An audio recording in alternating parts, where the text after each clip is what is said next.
আজরাইল যে মনে করে এত মানুষের জান কবজ করতে আছে, আজরাইলের জাল আজরাইল নিজে কবজ করতে হবে। এটা কত একটা ভয়ঙ্কর জিনিস, কত একটা কষ্ট, এটা চিন্তা করছে।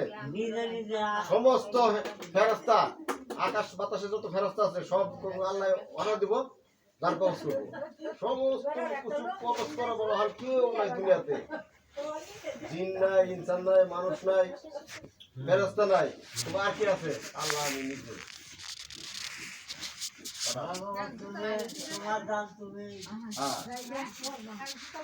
খুব কষ্ট হইব সেদিনকে। মনে করেন যে এই ফেরেশতাও কানবো, আয় আমি কি করলাম। নিজে যান, নিজে কবজ করবো। কত এখন দাদা মারলে সে দাদা না করে মারছে, নিজেটা নিজে কেমনে করবো? কত একটা কষ্ট। তারপর 40,000 বছর যাইব গা, কিয়ামতের পরে 40,000 বছর যাইব গা।